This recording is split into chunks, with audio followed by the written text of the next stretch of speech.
Hi friends, இன்றைக்கி நம்ம இந்த ட்ராமாவோட அடுத்த எபிசோடு தான் பார்க்க போகிறோம். ஸோ லாஸ்ட் எபிசோடில் இதுவரை பார்த்துருந்தோம் அப்படின்னா, ஹீரோயின் வந்து அவங்க ஹஸ்பண்ட் ஆஃபீஸ்க்கு அவரோட திங்ஸ் எல்லாம் எடுத்துகிட்டு போகிறதுக்காக வந்திருப்பாங்க. இப்போ லிஃப்ட்டில் ஒரு லேடி வந்திருப்பாங்க. ஸோ அவங்க பார்த்திங்கன்னா நம்ம ஹீரோயின் கட்டியிருக்க அந்த வாட்சை பார்க்குறாங்க. இது என்னோடய ஃபேவரேட்டான வாட்ச், நானும் ஆர்டர் பண்ணியிருக்கேன். அது வர வரைக்கும் நான் வெயிட் பண்ணோம். அது வந்து கஸ்டமைஸ்டு வாட்ச் தான் அப்படின்ட்டு. ஓ அப்படியா, ஆனால் இது எனக்கு 1 மாதத்துலேயே கிடச்சிருச்சு அப்படின்ற மாதிரி சொல்லிட்டு 2 பேரும் ஒன்றா தான் வெளியே வராங்க. அப்போது அந்த லியாங் பார்த்தீங்கன்னா நம்ம ஹீரோனை வெல்கம் பண்ணும்போது இந்த லேடியும் பார்க்குறாங்க. ஷென் நீங்களா அப்படின்னு. ஸோ இவங்க பேர் பார்த்தீங்கன்னா ஷென்னு போகல. ஹீரோனை திரும்பி பார்க்குறாங்க. ஆமாம் யார் இவங்க அப்படின்ட்டு. இவங்க தான் அவங்களோட ஒய்ஃப் அப்படின்னு. ஓ நீங்கள் தானா, உங்களுக்கு என்ன ஆறுதல் சொல்கிறதுன்றது எனக்கு தெரியலை. ஆனால் அவர் ரொம்பவே நல்ல மனுஷன். நானும் அவரும் ரொம்ப வருஷமாக ஒன்றா ஒர்க் பண்ணோம். உங்களுக்கு ஏதாவது ஒரு விஷயம் வேணும் அப்படின்னா தயங்காமல் என்கிட்ட வந்து கேளுங்க அப்படின்ட்டு. இந்த மாதிரி பார்த்தீங்கன்னா அந்த விசிட்டிங் கார்டெலாம் கொடுத்துட்டு அங்கேருந்து போயிட்டுருக்கு. இதுக்கப்புறம் அந்த ஸ்பேர் கீ எல்லாம் போட்டு அந்த ரூமை பார்த்தீங்கன்னா ஓப்பன் பண்ணிகிட்ருக்காங்க. அப்போ அந்த மின்னு பார்த்தீங்கன்னா அந்த சைட்லேருந்து வராரு. ஸோ அந்த லியாங்கே ஒரு மாதிரி பார்த்துட்டு தலையசிச்சுட்டு போகிறாங்க. இவரும் பார்த்தீங்கன்னா ஓகே நான் பார்த்துக்கிறேன் அப்படின்ற மாதிரி தான் சொல்கிறாரு. இவங்க கூட அந்த ஆஃபீஸ் மெம்பர்ஸ் பார்த்தீங்கன்னா நிறைய பேர் இருக்காங்க. ஸோ ஹீரோனை வந்து தனியாக விட முடியாது போல். அவங்க பேக் பண்ணுறதுக்கு நாங்கள் 2 பேரும் ஒன்றா இருக்கோம், நீங்கள் போங்க அப்படின்னு லியாங்க சொல்லும்போது, இல்லை நீங்கள் எல்லாருமே போங்க, நான் உங்களுக்கு ஹெல்ப் பண்ணுறேன் அப்படின்ற மாதிரி சொல்லிவிட்டு அவர் அங்கேயே இருந்துக்கிறாரு. பார்த்தீங்கன்னா அந்த திங்ஸ் எல்லாத்தையுமே பார்க்கும்போது குப்பை தொட்டியை பார்க்குற அந்த பொம்மையை வந்துட்டு நேற்று நைட்டு ஏதோ ஒரு பர்சன் வந்து தள்ளி விட்டு உடச்சிருந்துருப்பாங்கல்ல, குப்பை தொட்டியில் போட்டிருப்பாங்கல்ல. ஸோ அந்த பொம்மையை பார்க்கும்போது இவளுக்கு ஒரு மாதிரி கஷ்டமாக இருக்குது. இதை அந்த லியாங் பார்த்தீங்கன்னா ஒரு மாதிரி பார்க்குறாரு. அப்படியே யோசிச்சு பார்க்குறாரு. நைட்டு வந்து ஏதோ ஒரு டாக்குமெண்ட்டை எடுக்கும்போது கீழே விழுந்து உடையிற மாதிரி. ஸோ இந்த லூசு பையன் தான் இந்த ரூமில் வந்து ஏதோ தேடிட்டு இருந்திருப்பான் போல். அதுக்கப்புறம் அவன் வந்து கொஞ்சம் திங்ஸ் எல்லாம் எடுத்து பார்த்துட்ருக்கா. அவள் என்னத்தை பார்க்குறா, என்ன எடுக்கிறா அப்படின்றத இவன் பார்த்தீங்கன்னா பயங்கரமாக நோட் பண்ணிக்கிட்டே இருக்கான். அப்போ அவள் ஒரு டாக்குமெண்ட் பார்த்தீங்கன்னா கீழே இருக்கிறத பார்த்து எடுத்து பார்க்குறா. என்னடா இது அப்படின்னு. ஹீரோ வந்து இதுக்கு முன்னாடி சொல்லியிருந்திருப்பான்ல, உன்னோட ஹஸ்பண்ட் வந்துட்டு பெரிய அமௌண்ட் எடுத்து 3 அக்கௌண்ட்ஸ்க்கு வந்து ட்ரான்ஸ்ஃபர் பண்ணியிருக்கான் அப்படின்னு. அந்த அக்கௌண்ட்ஸ் டீட்டெயில்ஸ் தான் இருக்குது. ஸோ அதை எடுத்து பார்த்துட்டு இருக்கும்போது இந்த லியாங் வந்து பார்த்துறாரு. மேடம் இது வந்து எங்கள் கம்பெனியோட டாக்குமெண்ட்ஸு, ஸோ அதை நீங்கள் எடுக்க முடியாது, பார்க்க முடியாது, அது என் கையில் கொடுத்துருங்க அப்படின்னு. அதை வாங்கி அவன் பார்த்தீங்கன்னா ஒரு ஓரமாக வச்சிட்றான். இவளுக்கு பார்த்தீங்கன்னா ஒரு மாதிரியாக இருக்குது. இப்போ நம்ம என்ன பண்ணுறது, எப்படி அந்த டாக்குமெண்ட்ஸை நம்ம ஃபோட்டோ எடுக்கிறது அப்படின்ட்டு. இவ பார்த்தீங்கன்னா அவளோட ஐடி கார்டை எடுத்து, யானோட ஒய்ஃப் வந்துட்டு ஒர்க் பண்ணுறாங்கள அது ரொம்ப தூரமா அப்படின்ட்டு. இல்லை கிட்ட தான், ஏன் என்னன்னு சொல்லுங்கள். அது ஒன்றும் இல்லை, இந்த ஐடி கார்டை அந்த ஒய்ஃப் கிட்ட மட்டும் கொடுத்துறீங்களா, ஏன்னா ஒரு சில விஷயங்களுக்கு இந்த ஐடி கார்டு தேவைப்படுதுன்னு யான் வந்து என்கிட்ட கேட்டான் அப்படின்னு. ஓகே அப்படின்ட்டு அவன் அங்கேருந்து போகும்போது அவனுக்கு ஒரு மாதிரி ஏதோ ஒன்று தப்பாக தெரியுதான்ன்றது தெரில. நான் வந்து இதை லஞ்ச் டைமில் கொடுத்துட்றேனே, ஏன்னா இப்போதைக்கு போக முடியாது அப்படின்ற மாதிரி சொல்லிடுறான். ஸோ இவளுக்கும் பார்த்தீங்கன்னா கம்பல் பண்ணி இவனை வெளியே போக வைக்க முடியலை. இந்த சைடு நம்ம ஹீரோவை காட்டுறாங்க. இவன் வந்து ஜிம்மில் இருக்கான். இன்னத்துக்கு அவன் அந்த ஆஃபீஸ்க்கு போயிருப்பாளே, ஏதாவது கண்டுபிடிச்சிருப்பாளா அப்படின்ட்டு இவன் பார்த்தீங்கன்னா ஹீரோயினுக்கு கால் பண்ணுறான். ஸோ இவளும் வந்துட்டு அட்டென்ட் பண்ண, நீ ஆஃபீஸ்க்கு போயிட்டியா, அதாவது கண்டுபிடிச்சியா அப்படின்ற மாதிரி தொடர்ந்து கேட்குறான். ஆமாம் அப்படின்ற மாதிரி சொல்கிறா. அது வந்து நம்மளுக்கு யூஸ் ஆகுமா அப்படின்ற மாதிரி கேட்கும்போது ஆமாம் அப்படின்ற மாதிரி சொல்கிறா. சரி அப்போ ஃபோட்டோலாம் எடுத்து வச்சுக்கோ. ஆமாம் எனக்கு வந்துட்டு பேக்கிங் பண்ணுறதுக்கு ஒரு பர்சன் வந்து ஹெல்ப்புக்கு இருக்காங்க, நோ ப்ராப்ளம் அப்படின்ற மாதிரி சொல்கிறா. ஸோ இவனுக்கு புரியுது இவனால் அந்த ஃபோட்டோலாம் எடுக்க முடியாது அப்படின்னு. இங்கே பாரு, இந்த ஆப்பர்ச்சுனிட்டி ரொம்பவே முக்கியம், நீ வந்துட்டு அதை ஃபோட்டோ எடுத்தே ஆகணும். ஸோ அந்த பர்சனை எப்படியாவது இங்கேருந்து அமுச்சு விட்றதை பாரு அப்படின்ட்டு ஃபோனை கட் பண்ணிடுறேன். இவ பார்த்தீங்கன்னா அந்த பெப்பர் ஸ்ப்ரேயை தான் எடுத்து பார்த்துட்ருக்கா. யான் கொடுத்துருப்பால அது. சரி இது எப்படியாவது நம்ம ஓப்பன் பண்ண ட்ரை பண்ணலாம் அப்படின்ட்டு இவ பார்த்தீங்கன்னா கீழே உட்காந்து அதை ப்ரெஸ் பண்ண ட்ரை பண்ணிகிட்டு இருக்கா. இவன் பார்த்தீங்கன்னா கொஞ்சம் புக்ஸ் எல்லாம் எடுத்துகிட்டு அந்த கண்ணாடி வழியாக பார்த்துட்டு இருக்கான் அவன் என்ன பண்ணுறா அப்படின்னு. ஒரு புக்கை பார்த்தீங்கன்னா பரட்டிகிட்டு இருக்கானா, அதுலேருந்து ஒரு ஃபோட்டோ கீழே விழுகுது. ஸோ இது என்ன ஃபோட்டோ அப்படின்ற மாதிரி கேட்கும்போது இவ பார்த்தீங்கன்னா ஒரு ட்ராயரில் அந்த பெப்பர் ஸ்ப்ரேயை ஒழிச்சு வச்சிட்றா. ஸோ அந்த ஃபோட்டோ வந்து இவங்க ஸ்கூல் படிக்கும்போது ஒன்றா எடுத்தது போல். அதை பார்த்தோன்னே அவளுக்கு ஒரு மாதிரி ஆயிடுது. அதில் 3 பையன் நிற்கிறான், அதில் யார் இவங்க ஹஸ்பண்டுன்றது தெரில. இவ பார்த்தீங்கன்னா ஒரு மாதிரி ரொம்ப எமோஷ்னல் ஆகிட்டு இருக்கா. இந்த லியானுக்குமே என்ன சொல்கிறதுன்னு தெரில. எனக்கு ஒரு மாதிரியாக இருக்குது, ப்ளீஸ் நான் கொஞ்சம் தனியாக இருக்கட்டுமா அப்படின்னு. சரி ஓகேங்க அப்படின்ட்டு இவனும் வெளியே வர. இருந்தாலும் ஒரு டவுட்டாக இருக்குது. ரிட்டன் வந்து கதவை லைட்டாக ஓப்பன் பண்ணி பார்த்தா அவள் பார்த்தீங்கன்னா பயங்கரமாக அழுகிற சத்தம் கேட்குது. சரி ஓகே, அவள் உண்மைக்குமே வந்துட்டு ரொம்ப ஃபீல் பண்ணுறா, நம்ம டிஸ்டர்ப் பண்ண வேண்டாம் அப்படின்ட்டு இவன் அங்கேருந்து போயிடுறான். ஹீரோயின் பார்த்தீங்கன்னா கதறி அழுதுட்டுருக்கா. நேராக பார்த்தீங்கன்னா யானோட ஒய்ஃபை மீட் பண்ணுறதுக்காக தான் வந்திருக்கான். ஸோ அவகிட்ட போய் இந்த ஐடி கார்டை கொடுக்குறாங்க. உன்னோட சிஸ்டர் இன்லா தாம்மா இந்த கார்டை கொடுக்க சொன்னாங்க. இது என்னோட சிஸ்டர் இன்லாவா, இவ வந்துட்டு என் ஹஸ்பண்ட் கிட்ட ரொம்ப ஹெல்ப் எல்லாம் கேட்டுட்டே இருக்கா. இன்னைக்கு காலையில தான் அவங்க 2 பேரும் ஒண்ணா மீட் பண்ணி அந்த டயர்லாம் சேஞ்ச் பண்ணதா சொன்னா. திரும்பவும் ஹெல்ப் கேட்டிருக்காளா அப்படின்னு. எது? அவங்க மார்னிங் 2 பேரும் மீட் பண்ணாங்களா அப்படின்ட்டு அவன் ரொம்ப ஷாக் ஆயிடுறான். போச்சுடா, ஏதோ ஒரு விஷயம் இருக்குது அப்படின்ட்டு அவன் பார்த்தீங்கன்னா விறுவிறுன்னு அங்கே வந்துட்டு இருக்கான். அதே சமயம் ஹீரோ பார்த்தீங்கன்னா நம்ம ஹீரோனுக்கு கால் பண்ணுறான். அதை எல்லாத்தையுமே ஃபோட்டோ எடுத்துட்டியா அப்படின்னு. இரு நான் எடுக்கிறேன் அப்படின்ட்டு அவள் கதவை லாக் பண்ணிட்டு அந்த பேப்பர்ஸ் எல்லாத்தையுமே பார்த்தீங்கன்னா அவள் ஃபோட்டோ எடுத்துகிட்டு இருக்கா. அந்த நேரம் இவன் பார்த்தீங்கன்னா வந்து கதவை தட்டிகிட்டு இருக்கான். கதை ஓப்பன் பண்ணுங்க அப்படின்னு.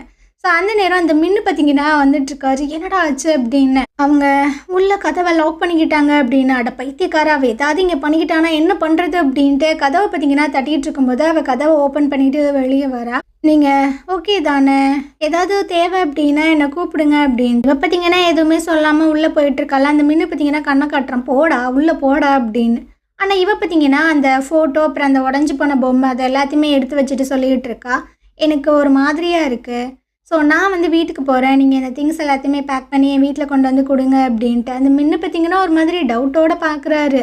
என்ன இவ டக்குன்னு இப்படி கிளம்புறாளே அப்படின்ட்டு. அவன் அங்கேருந்து போனதுக்கு அப்புறமா இவர் பார்த்தீங்கன்னா அந்த திங்ஸு எல்லாத்தையுமே ஒரு மாதிரி பார்த்துட்ருக்காரு. அப்போ அந்த ட்ராயரை ஓப்பன் பண்ணி பார்க்கும்போது அந்த பெப்பர் ஸ்ப்ரே பார்த்தீங்கன்னா அங்கே இருக்குது. இது யாரோடதுடா, அவள் தான் கொண்டு வந்தாளா அப்படின்னு. எனக்கு தெரியலையே அப்படின்ற மாதிரி சொல்லும்போது இவன் ரொம்ப டென்ஷன் ஆகிட்டு இருக்கான். ஒரு வேலையை கூட நீ உருப்படியாக பார்க்க மாட்டியா அப்படின்னு. இதுக்கப்புறம் ஹீரோன் பார்த்தீங்கன்னா காரில் வந்து உட்காந்துட்டு அந்த பேப்பர்ஸ் எல்லாத்தையுமே ஃபோட்டோ எடுத்துருப்பாள், அதை பார்க்குறா. அப்புறம் அந்த பொம்மையெல்லாம் பார்த்து ரொம்ப ஃபீல் பண்ணுறா. அந்த டைமில் நம்ம ஹீரோட்டேருந்து ஃபோன் கால் வருது. உன் குரலை பார்த்தா நீ பயங்கரமாக அழுத மாதிரி இருக்கு, எதுவும் மாட்டிக்கிட்டியா அப்படின்னு. இல்லை நான் வெளியே வந்துட்டேன் அப்படி. சரி நீ என்ன கண்டுபிடிச்ச அப்படின்ற மாதிரி கேட்கும்போது நான் வந்துட்டு அந்த ஷியாவை பற்றின சில விஷயங்கள் தான் கண்டுபிடிச்சேன் அப்படின்னு. நான் அப்புறமாடியே டெக்ஸ்ட் பண்ணுறேன்ட்டு டக்குன்னு ஃபோனை கட் பண்ணிடுறேன். இவனுக்கும் பார்த்தீங்கன்னா ஒரு மாதிரியாக தான் இருக்குது. இதுக்கப்புறமா நம்ம வென்சுவை காட்டுறாங்க. இவங்க பார்த்தீங்கன்னா இந்த சிட்டிக்கு வந்து ரீச் ஆயிடுறாங்க. ஆக்சுவலாக இவங்க எதுக்காக வந்திருப்பாங்க அப்படின்னா ஹீரோனோட ஹஸ்பண்ட் வந்துட்டு ஒரு கம்பெனியில் ஒர்க் பண்ணுவார்ல, அது பார்த்தீங்கன்னா ஃபுட் ப்ராசஸிங் கம்பெனி தான். ஸோ அந்த கம்பெனிக்கு ஒரு ரைடு வரதா சொல்லியிருந்திருப்பேன்ல, அந்த இன்ஸ்பெக்ஷன் பண்ணுறதுக்காக வந்த பீப்புளே பார்த்தீங்கன்னா அந்த வென்ஷு அப்புறம் அவங்களோட டீம்மேட்ஸ் தான் போகல. ஸோ அவங்க எல்லாருமே அவங்க ரூமுக்கு போகும்போது வென்சு வந்து சொல்லிட்டு இருக்கா, சார் இன்னைக்கு நைட்டு வந்துட்டு எனக்கு ஒரு முக்கியமான வேலை இருக்குது, நான் வெளியே ஸ்டே பண்ணிக்கிறேன் அப்படின்னா. ஓகே சேஃபாக இருந்துக்கோ அப்படின்ட்டு அவர் சொல்லிட்டு அங்கேருந்து போயிடுறாங்க. நம்ம வென்சு பார்த்தீங்கன்னா அங்கேருந்து வெளியே வர அங்கே நம்ம ஹீரோ வெயிட் பண்ணுறேன்டா, பார்த்து ரொம்ப நாள் ஆச்சு, நான் நினச்ச மாதிரி நீ இல்லையே அப்படின்மா, நான் ரொம்ப ஹேண்ட்ஸமாக இருக்கேனா அப்படின்ற மாதிரிலாம் சொல்லி ஃபன் பண்ணிகிட்டு இருக்கான். இந்த சைடு நம்ம ஹீரோனை கட்டுறாங்க. இவ பார்த்தீங்கன்னா அந்த உடஞ்சி போன பொம்மையை தான் உட்காந்து ஒட்டிகிட்டு இருக்கா. அந்த பொம்மை வந்துட்டு இவங்க 2 பேரும் ஒன்றா சேர்ந்து செஞ்ச பொம்மை போல். ஸோ ரொம்பவே ஃபீல் பண்ணி தான் அதெல்லாம் ஒட்டிகிட்டு இருக்கா. இந்த சைடு நம்ம ஹீரோவும் வென்சுவும் பார்த்தீங்கன்னா கேக்கு ஃபுட்டெல்லாம் வாங்கிட்டு நம்ம ஹீரோனோட வீட்டுக்கு வந்துட்டு இருக்காங்க. ஹீரோ வந்து சொல்லிட்டு இருக்கான், அவகிட்ட நம்ம சொல்லாமல் வரோம், அவள் எதுவும் நினச்சிப்பாளா, கோவப்படுவாளா, அதெல்லாம் பண்ண மாட்டா வாடா அப்படின்ட்டு. இவ பார்த்தீங்கன்னா அந்த டோருக்கு இந்த சைடு வந்துட்டு ஒளிஞ்சுக்கிறா. ஹீரோ பார்த்தீங்கன்னா கதவை தட்டுறான். இந்த நேரத்தில் யாரா நம்ம வீட்டுக்கு வந்தது அப்படின்ட்டு இவ ஒரு மாதிரி பயந்துட்டே வந்துட்டு இருக்கா. லென்ஸ் வழியாக பார்த்தா ஹீரோ தான் நிற்கிறான். இந்த பையன் எதுக்கு இங்கே வந்தான் அப்படின்ட்டு கதை ஓப்பன் பண்ணால் ஒரு மாதிரி சிரிக்கிறான். லென்ஸு பார்த்தீங்கன்னா ஹாப்பி பர்த்டே அப்படின்ட்டு ஒரு மாதிரி கத்திட்டு இருக்கா. சரி வெளியே போங்கன்னா சொல்ல முடியும் அப்படின்ட்டு அவள் சைலண்ட்டாக இருக்கா. வென்சு பார்த்தீங்கன்னா உள்ளே வந்துட்டுருக்கா, உள்ளே வாடா அப்படின்ட்டு மாதிரி கூப்பிட்டுட்டு. ஸோ இவன் வந்து ஆல்பம் அந்த பொம்மை எல்லாத்தையுமே பார்த்துட்டு இருந்திருப்பாளா, அந்த விஷயங்கள் எல்லாத்தையுமே எடுத்து வச்சுட்ருக்கா. ஹீரோவும் அது எல்லாத்தையுமே நோட் பண்ண தான் செய்கிறான். அப்போ வென்சு வந்து சொல்லிட்டு இருக்காங்க, ஏன்டா நின்றுட்டே இருக்க, வா வந்து உட்காரு அப்படின்னு. அந்த நேரம் பார்த்தீங்கன்னா யாரோ ஒருத்தவங்க காலிங் பெல் அடிக்கிற மாதிரி சத்தம் கேட்குது. இவனும் போய்ட்டு ஓப்பன் பண்ணால் அங்கே ஒரு பர்சன் பார்த்தீங்கன்னா கிஃப்டோட நின்றுட்டுருக்காப்புல. நீங்கள் தான் ஹீரோயினா, உங்கள் ஹஸ்பண்ட் வந்துட்டு அவங்களுக்கு பர்த்டே விஷயம்லாம் பண்ண சொன்னாங்க அப்படின்ட்டு அந்த கிஃப்டெல்லாம் எடுத்து கொடுக்கும்போது அவள் ஷாக் ஆயிடுறா. இன்னும் நம்ம ஹஸ்பண்ட் தான் செத்து போயிட்டானே, வேறு யாரும் நம்மளுக்கு இந்த மாதிரி பர்த்டே விஷயம்லாம் சொல்லியிருந்திருப்பா அப்படின்ட்டு. இந்த விஷயம் பார்த்தீங்கன்னா வென்சுக்கும் ஹீரோக்கும் கேட்டிருக்கோம். அவள் வந்து கேட்குறா, யார் இதை ஆர்டர் பண்ணது அப்படின்ட்டு. எனக்கு தெரில மேடம், நான் என் கொலிக்கிட்ட வந்து கேட்குறேன் அப்படின்ட்டு ஃபோன் பண்ணும்போது வென்சு பார்த்தீங்கன்னா ஃபோனை பிடிங்கி கேட்டுட்ருக்காங்க, யார் இதை ஆர்டர் பண்ணது அப்படின்னு. ஹீரோனோட ஹஸ்பண்ட் தான் மேம் ஆர்டரை வந்து ப்ளேஸ் பண்ணியிருக்காங்க, இந்த டைமுக்கு இந்த கிஃப்ட் எல்லாத்தையுமே வந்துட்டு டெலிவரி பண்ண சொன்னாங்க அப்படின்னு. ஸோ அதனால் அந்த கிஃப்ட் எல்லாத்தையுமே வாங்கிட்டு அந்த பையனை அங்கேருந்து போக சொல்கிறாங்க. இவ பார்த்தீங்கன்னா அது ஒரு மாதிரி ஷாக்கிங்கோட பார்த்துட்டு இருக்கும்போது வாடி உள்ளே போய்ட்டு என்னென்னு பார்க்கலாம் அப்படின்னு. ஸோ ஹீரோன் பார்த்தீங்கன்னா ஓப்பன் பண்ணி பார்க்குற ஒரு பொக்கே இருக்குது, அப்புறமாட்டி ஒரு கிஃப்ட் இருக்குது. அதை ஓப்பன் பண்ணி பார்த்தா உள்ளே பார்த்தீங்கன்னா ஒரு வாட்ச் தான் இருக்குது. இவளுக்கு ஒன்றுமே புரியல. ஏன்னா கொஞ்ச நாளுக்கு முன்னாடி தான் இவள் போயிட்டு அந்த ஷாப்பில் அந்த வாட்செல்லாம் வாங்கிட்டு வந்திருப்பா. அதே ஷாப்லேருந்து தான் இந்த கிஃப்ட்டை வந்துட்டு வாங்கியிருந்திருப்பான் போல். அதே கலரு அதே பிராண்டு, ஆனால் டிசைன் பார்த்தீங்கன்னா ரெண்டுமே வேறு வேறு மாதிரி இருக்குது. ஹீரோ பார்த்தீங்கன்னா அவள் கையில் கட்டியிருக்க அந்த வாட்சையுமே பார்க்குறான். அதை பார்த்தோன்னவ பார்த்தீங்கன்னா ட்ரெஸ் எல்லாம் இழுத்து விட்டு மறைக்கிறான். சரி நான் அந்த வாட்சை வச்சுட்டு வரேன் அப்படின்ட்டு உள்ளே வரேன். அந்த 2 வாட்சையும் மாற்றி மாற்றி பார்த்துட்டு இருக்கா. இந்த வாட்ச் அப்புறம் யாருக்கு ஆர்டர் பண்ணியிருந்திருப்பான், இந்த வாட்ச் வந்துட்டு எனக்கு கிஃப்ட் பண்ணியிருக்கான் அப்படின்னா ஒன்றுமே புரியலையே அப்படின்னு இவளுக்குள்ள 1008 கேள்வி பார்த்தீங்கன்னா ஓடிட்டு. இதுக்கப்புறம் கேக் கட் பண்ணுறதுக்காக தான் உட்காந்துருக்காங்க. அந்த கேக்கில் பார்த்தீங்கன்னா 18ன்னு போட்டிருக்கு. இவளுக்கு என்ன இப்போ 18 வயசா ஆகும், இல்லை 18ஆம் தேதியில் பர்த்டே செலிப்ரேட் பண்ணுறதுனால 18ன்னு போட்டிருக்காங்களான்றது தெரியலை. அந்த கேண்டில் பார்த்தீங்கன்னா அவள் ஊத ட்ரை பண்ணுறா, ஆனால் அதை அணையவே மாட்டுது. ஹீரோ பார்த்தீங்கன்னா பொசுக்குன்னு ஊதி விட்றா. அவள் அப்படியே திரும்பி பார்க்குறா, ஏன்டா ஏன் இப்படி பண்ணுற அப்படின்னு. ஹாப்பி பர்த்டே அப்படின்ற மாதிரி சொல்கிறான். தேங்க்ஸ் அப்படின்ற மாதிரி இவளும் சொல்லிட்டு இருக்கா. இதுக்கப்புறம் அந்த யானோட ஒய்ஃபை தான் காட்டுறாங்க. யான் பார்த்தீங்கன்னா அவங்க ஒய்ஃபை ரொம்பவே கேர் பண்ணி பார்த்துக்கிற மாதிரி தான் தெரியுது. சுடுதண்ணிலாம் வச்சு எடுத்துகிட்டு வரான். இதில் வந்துட்டு காலை வைமா கொஞ்சம் நல்லா இருக்கும் அப்படின்னு. என்னோட பேக் எடுத்துகிட்டு வாங்க அப்படின்ற மாதிரி சொல்லும்போது இவனும் பார்த்தீங்கன்னா அந்த பேக் எடுத்துகிட்டு வந்து கொடுக்குறான். ஆமாம், ஹீரோயின் வந்துட்டு வாங்கிட்ட ஏதாவதும் செய்ய சொன்னால அப்படின்னு. காரை வந்து அன்லாக் பண்ண சொன்னால் வேறு எதுவுமே இல்லை அப்படின்னு. ஸோ அந்த ஐடியா தான் எடுக்க போயிருந்துருப்பா போல். அந்த ஐடியா அப்படியே வச்சுட்டு வேறு எதுவுமே இல்லையா, அவள் வேறு எதுவும் சொல்லலையா அப்படின்னு. இல்லை வேற ஒன்றுமே இல்லை அப்படின்ற மாதிரி அவன் சொல்கிறான். ஆனால் இவ பார்த்தீங்கன்னா அப்படியே கையெல்லாம் ஒரு மாதிரி முறுக்கிட்டு அந்த சுடுதண்ணியில் பார்த்தீங்கன்னா காலை டம்முன்னு அடிச்சுட்டு இருக்கா. அவனுக்கு ஒன்றும் புரியல, இப்போ என்ன ஆச்சு, என்ன பண்ணிகிட்டு இருக்க அப்படின்னு. என்னோட கசின் இறந்து போய் கொஞ்ச நாள் தான் ஆகுது, அதனால நீ வந்துட்டு அவளுக்கு ஹெல்ப் பண்ணுறேன் அப்படின்னு அடிக்கடி அவளோட வீட்டுக்கு போயிட்டு வர. ஸோ நான் ஏதாவது ஒன்று ஸ்டாப் பண்ணியிருந்திருப்பேனா. இவனுக்கு ஒன்றும் புரியல, இப்போ நீ என்ன சொல்ல வர அப்படின்னு. நான் கேட்டது உங்ககிட்ட சிம்பிளாக ஒரே ஒரு கேள்வி தான், அதுக்கு கூட நீ ஒழுங்காக பதில் சொல்ல மாட்டேல, என்கிட்டேருந்து நீ மறைக்கிறீல அப்படின்னு. இவ பார்த்தீங்கன்னா அந்த ஐடி கார்டெல்லாம் எடுத்து கொடுத்துட்டு அங்கேருந்து போயிட்டே இருக்கா. இவனுக்கு ஒன்றுமே புரியலை. இவளுக்கு வந்து அவங்க ஹஸ்பண்ட் ஹீரோயினுக்கு ஹெல்ப் பண்ணுறது பிடிக்கலையா, இல்லை ஹீரோயினையே சுத்தமாக இவளுக்கு பிடிக்காதா அப்படின்றது தெரியல. இவனும் பின்னாடியே கெஞ்சிட்டு வந்துட்டு இருக்கான், ஏம்மா நான் சொல்கிறது கேளு அப்படின்னு. ஆனால் அவள் பார்த்தீங்கன்னா பட்டுன்னு கதை அடிச்சுட்டு அங்கேருந்து போயிட்டுருக்கா. இதுக்கப்புறம் இவங்க 3 பேரும் பார்த்தீங்கன்னா இவள் ஃபோட்டோ எடுத்துகிட்டு வந்திருப்பாள். அந்த டாக்குமெண்ட்ஸ் எல்லாத்தையுமே பார்த்துட்டு இருக்கும்போது இவளுக்கு அந்த வாட்ச் தான் மைண்டில் ஓடிட்டே இருக்குது.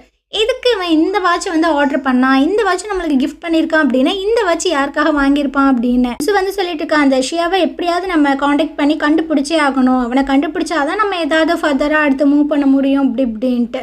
இவங்க 2 பேரும் சின்சியராக பேசிகிட்டு இருக்காங்க. ஆனால் இவன் மட்டும் அப்படியே உட்காந்துட்டு இருக்காளா, அடியே ஏதாவது சொல்லு, ஏன் இப்படி உட்காந்துருக்க அப்படின்னு கூப்பிட்டுட்டே இருக்கா. அவள் சிலையாட்ட உட்காந்துருக்கா. அடியே ஓங்கிட்ட தான் அப்படின்னு. என்ன அப்படின்ற மாதிரி கேட்கும்போது தான் அவனோட ஆஃபீஸில் ஏதாவது நீ பார்த்தியா அப்படின்ட்டு. இவன் அப்படியே தான் முழிச்சுக்கிட்டு இருக்கா. ஹீரோ பார்க்குறான் அவளுக்கு என்னடா ஆச்சு அப்படின்னு.